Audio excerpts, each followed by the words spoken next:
हमारी YouTube video में आप सभी का फिर से स्वागत है। आज इस वीडियो के माध्यम से हम आप सभी को आलमगीर द्वितीय के जीवन की सारी जानकारी देंगे। कृपया कर हमारे चैनल को लाइक, शेयर और सब्सक्राइब ज़रूर करें। मिर्ज़ा अजीज़ुद्दीन मोहम्मद, जिन्हें आलमगीर द्वितीय के नाम से भी जाना जाता है, भारत के 15वें मुगल सम्राट थे। उन्होंने 3 जून 1754 से 29 नवंबर 1759 तक शासन किया था। वह जहांदार शाह के पुत्र थे।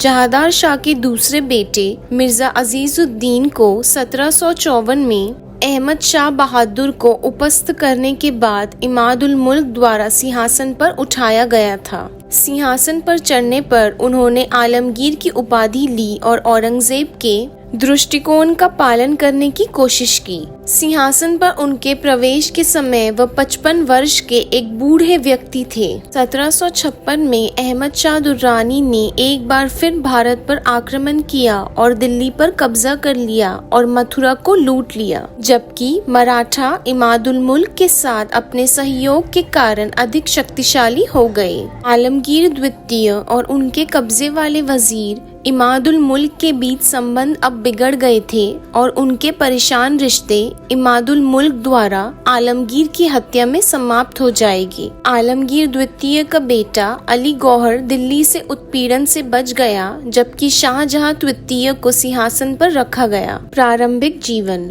आलमगीर द्वितीय का जन्म बुरहानपुर में 6 जून 1699 में हुआ था और वह भविष्य के सम्राट बहादुर शाह, जिन्हें शाह आलम के नाम से भी जाना जाता है, के बेटे मुइजुद्दीन के दूसरे पुत्र थे। उनकी मां एक राजपूत राजकुमारी अनूप बाई थी, जिनके अस्तित्व के बारे में बहुत कम स्पष्टता थी। अजीजुद्दीन को 1714 में कैद कर लिया गया था और 1754 में रिहा कर दिया गया था। विजियर इमादुल मुल्क को हड़पने से उन्होंने अजीजुद्दीन को एक कमजोर व्यक्तित्व के रूप में माना, जो उनके शासन का विरोध नहीं करेगा। इसीलिए 2 जून 1754 को अजीजुद्दीन को अपनी सिफारिश से वजीर द्वारा आलमगीर द्वितीय की उपाधि दी गई, क्योंकि वह औरंगजेब के केंद्रीकृत दृष्टिकोण का पालन करना चाहते थे। सिंहासन का उत्तराधिकार। इमादुल मुल्क ने अपनी बोली लगाने के लिए मराठा भाड़े के सैनिकों को काम पर रखा और सभी शाही राजस्व को अपनी जेब में डाल दिया और आलमगीर द्वितीय के परिवार को भूखा कर दिया।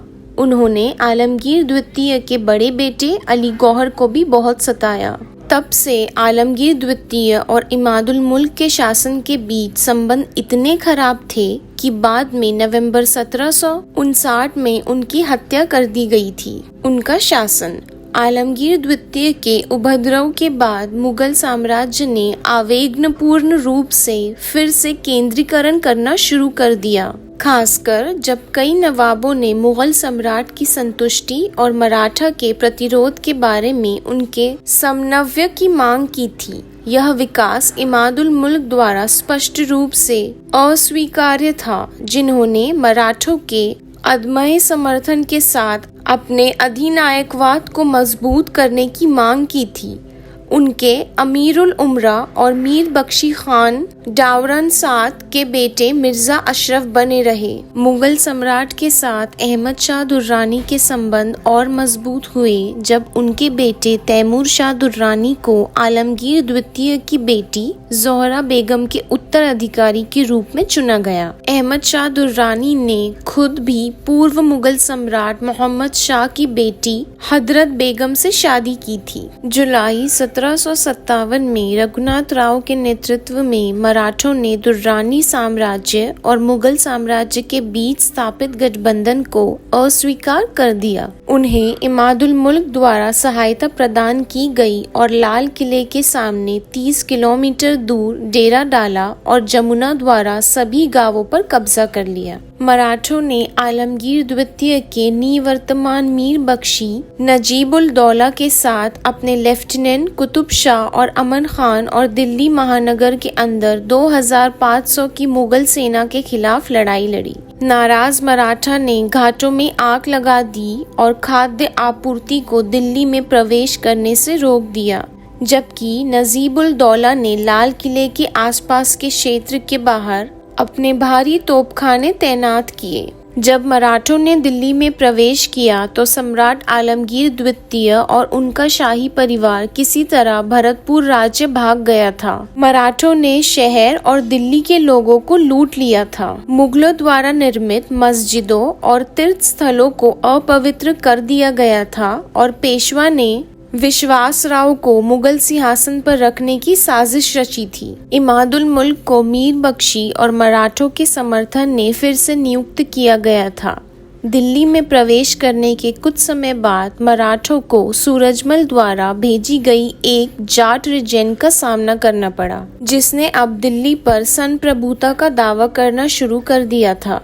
जाट ने दिल्ली को भी लूट लिया, लेकिन जल्द ही आलमगीर द्वितीय और मुगल शाही परिवार के लिए भरतपुर से दिल्ली लौटना संभव हो गया था। दक्कन में अधिकार। आलमगीर द्वितीय के शासनकाल के दौरान फ्रांसी कमांडर डी बस्सी और लाली और उनके सहयोगी जैसे सलाबत जंग और हैदर अली ने मराठा विद्रोहियों के पूर्ण प्रभुत्व के विपरीत दक्कन में सेनाओं की उन्नति में बहुत योगदान दिया। उनकी उपलब्धियों ने उन्हें मुगल साम्राज्य के भीतर प्रभावशाली हलकों में प्रसिद्धि अर्जित की थी। नजमुद्दौला ने कैम्बे में ब्रिटिश उपस्थिति का समर्थन किया। अपनी अधिकांश संपत्ति को एक अंतर्राष्ट्रीय सुरक्षित क्षेत्र में बदलना, हालांकि संभावना है कि उन्हें भी मराठा क्लाइमैक्स से धमकियों का सामना करना पड़ा हो। 1758 में हैदर अली और उनके सिपाही ने मराठा संघ के खांडे राव से बेंगलोर पर कब्जा कर लिया। कार्नेटिक युद्धों के दौरान उनकी उपलब्धियों के सम्मान में राजा ने उन्हें नवाब हैदर अली खान बहादुर की उपाधि दी थी। 1757 में आलमगीर द्वितीय ने दुर्रानी अमीरात और मुगल साम्राज्य के बीच सफलतापूर्वक शांति हासिल की।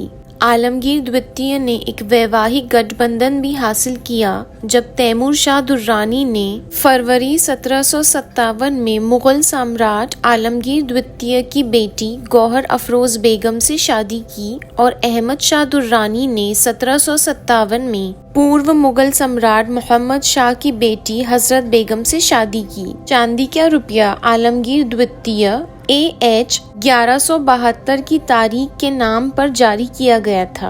अहमद शाह दुर्रानी के आक्रमण के बाद नवनियुक्त मुगल ग्रैंड विजियर नजीबुद्दौला थे, जिन्होंने दूर के फौजदारों, नवाब और निजामों को मराठों के खिलाफ एक सामान्य कारण में एकजुट करके मुगल साम्राज्य के अवशेषों को मजबूत करने की कोशिश की थी। उनके क्रोध के डर से अबदस्त इमादुल मुल्क ने खुद को मराठा नेता सदाशिवराव भाऊ के साथ गठबंधन किया और नजीबुद्दौला के खिलाफ जवाबी हमला शुरू किया, जो 15 दिनों तक चला और जिसके परिणाम स्वरूप नजीबुद्दौला की हार हुई। इमादुल मुल्क को तब डर था कि मुगल सम्राट आलमगीर द्वितीय अहमद शाह दुर्रानी को वापस बुला लेंगे या उनके बेटे राजकुमार अली गौहर का उपयोग मराठों के साथ अपनी नई शक्ति से वंचित करने के लिए करेंगे। इसीलिए इमादुल मुल्क ने मुगल सम्राट आलमगीर द्वितीय और उनके परिवार की हत्या की साजिश रची।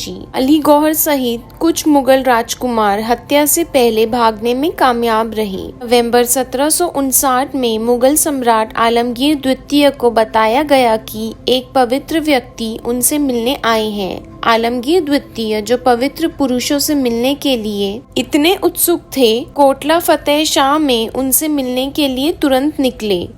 उन्हें इमादुल मुल्क के हत्यारों द्वारा बार बार चाकू मारा गया था। मुगल सम्राट आलमगीर द्वितीय की मृत्यु पर पूरे मुगल साम्राज्य में शोक मनाया गया था, विशेष रूप से मुस्लिम आबादी द्वारा। 1759 में आलमगीर द्वितीय की हत्या के बाद सदाशिवराव भाऊ के प्रभाव में पेशवा अपनी अल्पकालिक शक्ति के चरम पर पहुंच गए, खासकर जब हत्या में उनकी भागीदारी प्रख्यात हो गई थी जब उन्होंने मुगल साम्राज्य को समाप्त करने और इमादुल मुल्क को रिश्वत देके या पदच्युत करके दिल्ली में विश्वास राव को सिंहासन पर रखने पर चर्चा की थी। 2019 के बॉलीवुड युद्ध महाकाव्य पानीपत में आलमगीर द्वितीय के चरित्र को SM ज़हीर द्वारा चित्रित किया गया था। 1994 की टीवी श्रृंखला द ग्रेट मराठा में चरित्र को अरुण बाली द्वारा चित्रित किया गया था। तो इसी के साथ हमारी यह वीडियो समाप्त होती है। वीडियो के अंत तक बने रहने के लिए आप सभी का धन्यवाद।